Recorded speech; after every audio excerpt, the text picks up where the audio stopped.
Well, we have Andrew work here. Today we sit back and relax a bit and talk about the keyword for today. Okay. So what's the issue for today? The issue is today, I want people to keep an eye on young people, the up-and-comers. Oh. That's what I'm looking to. Okay. There's all these new groups popping up in Hong Kong. It's the rise of civil society here. And I just one that got on my radar. There's a new group that is talking about housing. Hong Kong's all about real estate. Yep. And housing, of course, is a huge issue. The chief executive has said it is one of the cornerstones of his administration, the issues he wants to address. New group, the Shadow Long-Term Housing Strategy Steering Committee. Okay, but shadow.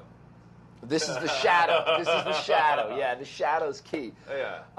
And so they're presenting and talking about the government's plans, and it is yet another new group. At the head of that one is a young guy named Chen Xiuming. And he's come up through the ranks. He's an award-winning, he was a social worker student, undergraduate at Chinese University of Hong Kong. Then he was doing his master's while he was there. Got all kinds of recognition. And what I'm looking at is it people like that we need to keep an eye on and start the long-term tracking of their careers. I think that, most of the focus is on all the players that have been in for a long time. But, earlier in the week, we talked a little bit about scholarism and how they were playing a leading role. And, the civil society, there just seems to be so much more engagement from young people now who are willing to put their name out there, put their name on the line.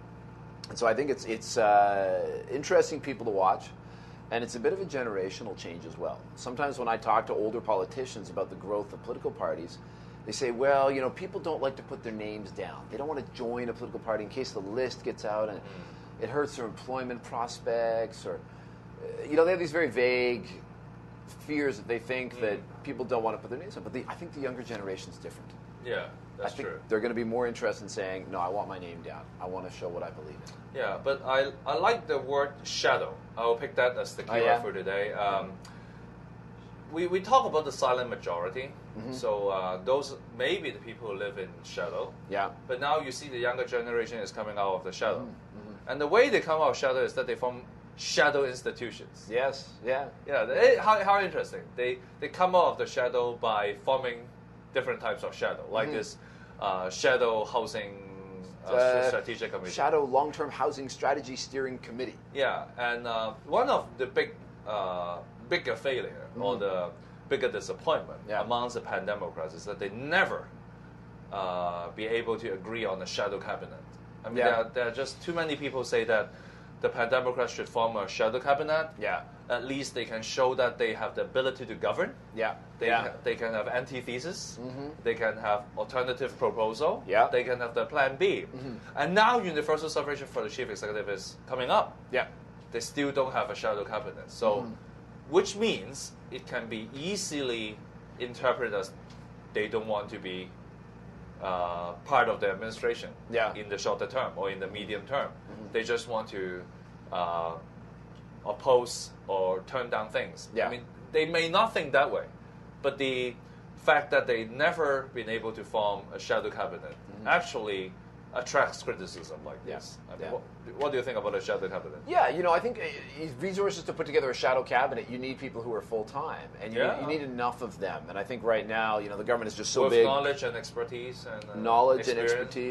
But research capabilities.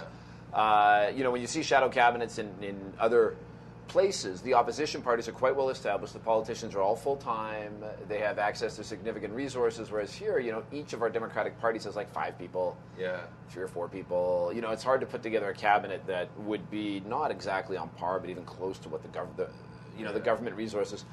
I think that's part of the problem. I think the other problem is that there's something we call the luxury of opposition. Oh. The indulgence of opposition? Yeah, like all luxuries, if you get too much of it, you get a little lazy, and you end up in this situation. You end up being like, it's all protest without having to come up with very detailed solutions that a shadow cabinet would. Yeah, I think a shadow cabinet would actually be more credible. Yeah, and adds more credibility. It shows you can to the opposition force. Yeah, yeah, it shows you can govern, and if the day when democracy comes, when maybe the Democratic parties are in a position to take over, they have to show that they are ready to govern. There's no show right now. It's got a ways to go, but again, I do think part of it is a resource issue. They don't have near enough resources. But if they can pull together resources, they still have quite a number of legislators who are working full time. So I think they should really rethink forming a shadow cabinet. Well, thank you, Andrew. All right, you. we'll see you next week. You bet. Yeah. Cheers.